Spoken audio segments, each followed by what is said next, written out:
it took nearly 35 years. A 13-year-old Oklahoma boy has become the first human to beat the original Tetris game. Humans win. That is good. Yes. I answer that. Yes. Thank you, Willis. This is Willis, also known as Blue Scooty, breaking a new world record for playing NES Tetris the longest, reaching the first ever level 157. But get ready for something surprising that's about to happen. He just did something amazing in the classic Tetris game. No one has ever done this before. He made the game crash and reached a milestone called the true kill screen. This is a huge deal, especially considering the game's 34-year history. But why is it such a big deal, and can anyone else break this record?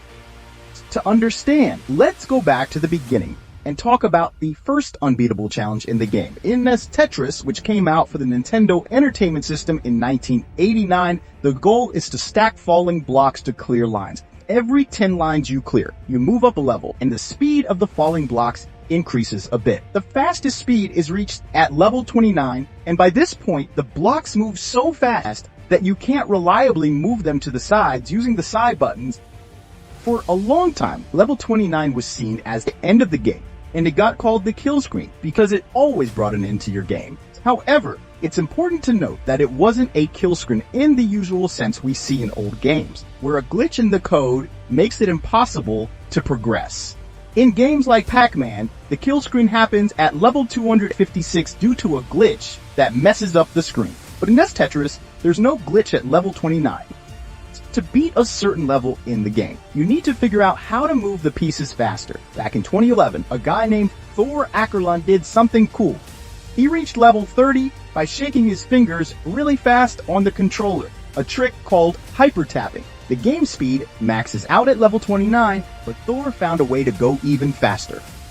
Thor held the world record for 7 years until Joseph Saley, 18, who was also great at hyper tapping, broke it in 2018 by reaching level 31. Joseph went on to win 2 Tetris World Championships in 2018 and 2019, and he kept setting new records, reaching level 35. Then Eric 6 came along, an even faster hyper tapper, and reached levels 37 and 38. This was way beyond what people thought was possible when the game first came out. But progress was slow because hyper tapping could only make level 29 speed possible. Going deep into the 30s still needed luck with the pieces and perfect placements with almost no mistakes. To really push things further, a breakthrough was needed.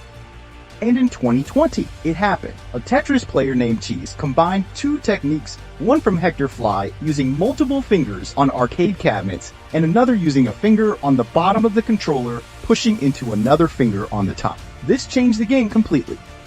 He came up with a new way of playing called rolling, which allowed him to press buttons really fast, more than twice as fast as the quickest button pressers. He was the first player ever to reach level 40. Even though another fast button presser named Alex Thax later broke the record, he was the last person to do it that way.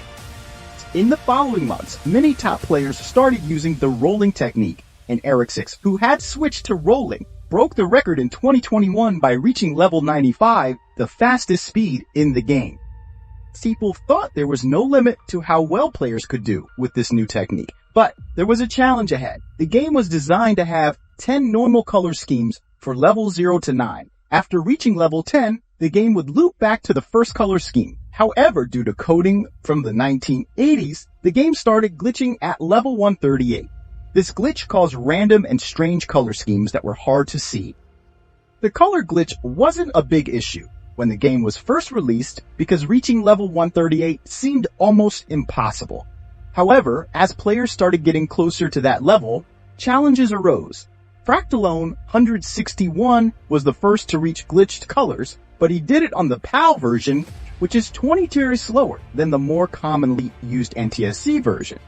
After Eric's record, progress slowed down due to visibility challenges and the sheer endurance required. It took over a year before Pixelin surpassed the difficult level that had taken out Eric, only to face an even tougher level with nearly pitch black. The struggle was real, with players expressing frustration about not being able to see the pieces. Enter Stackervid, an AI created by programmer Greg Cannon in 2021. Unlike humans, Stackrabat had no limitations in stamina or eyesight, effortlessly surpassing the most challenging glitched color levels. Greg even coined names for each color scheme, like calling the level that took out Eric Dusk and the one that challenged Andy Charcoal. Stackrabbit continued to play through bizarre glitches, such as a level lasting 800 lines instead of the typical 10. However, even Stackrabbit reached a point where the game couldn't function anymore, crashing at level 237 with a final score of 102 million. So what's happening here?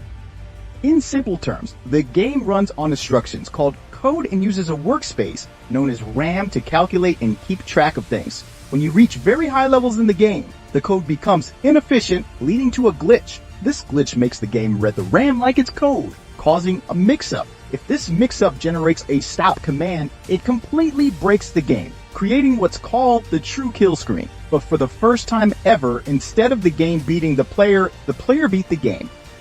It's like a big turning point for the whole Tetris community. Once considered dull endurance challenges suddenly became the most thrilling record chase the community had ever seen. With the official game crash, there are now many possibilities for where the record chasing can go.